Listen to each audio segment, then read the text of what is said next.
Welcome to Ball State's new Esports Center, located here in the Robert Bell Building, room 134.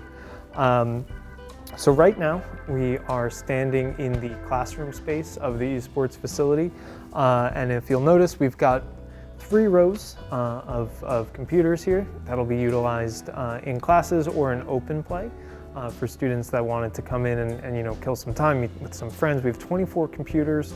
I'll run through the specs. They're i7 computers with 3060 graphics cards, 16 gigs of RAM, all displayed on lovely 144 hertz monitors. So this will be available for classes that need beefier computers, whether that's editing, whether it's broadcast, whatever classes need to leverage the equipment.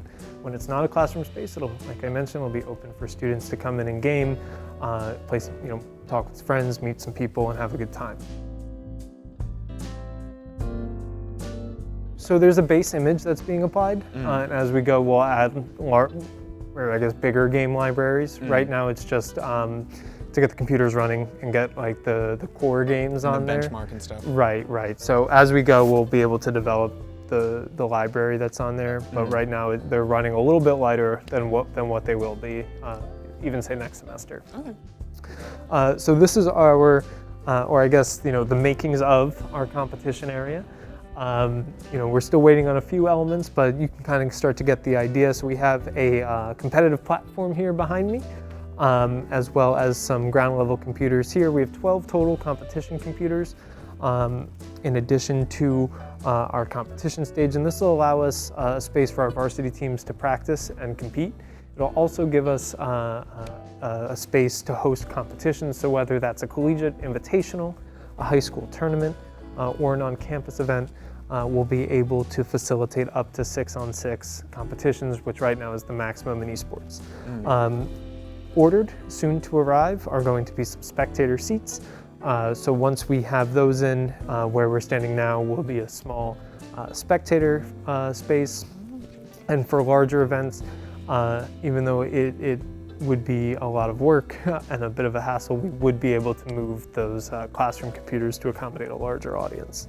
The computers in the varsity space are a little bit beefier than the ones we see in the student area.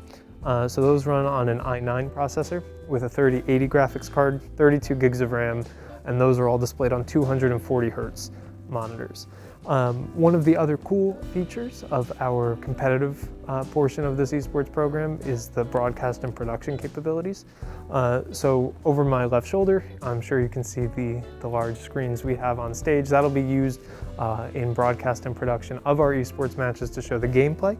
And if you follow me just one more time, we can actually go check out the broadcast and production room.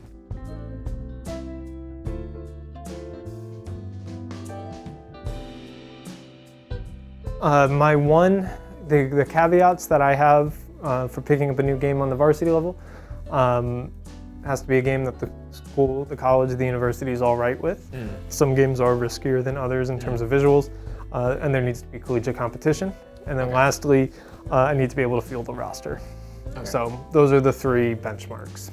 So if we wanted to put together a Street Fighter team, school was good with it, we could find collegiate competition, and I had the players to do it, then we do it. Okay.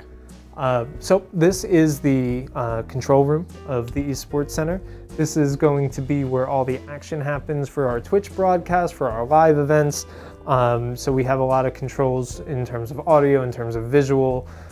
We've got some studio cameras, and this is kind of going to be the nerve center. So this is where we'll be able to put those students in our new esports production major to work, to allow them to take the skills that they're learning in the classroom and then apply them to an actual esports broadcast. This will be available for those students as well as students just interested in esports production.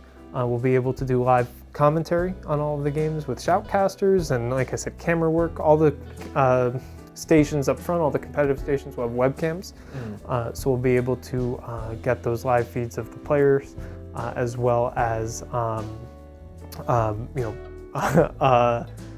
wider shots and stage shots. So we're really excited about that.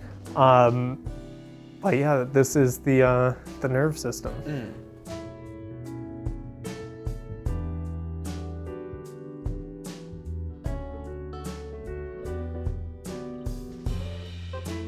So other things to look forward to, maybe not for the immediate opening, but as we develop is, we're looking to add a lounge area where we were standing earlier, looking to introduce console gaming as we go, and then other, subfields of esports, ways to engage with different games that aren't just computer games.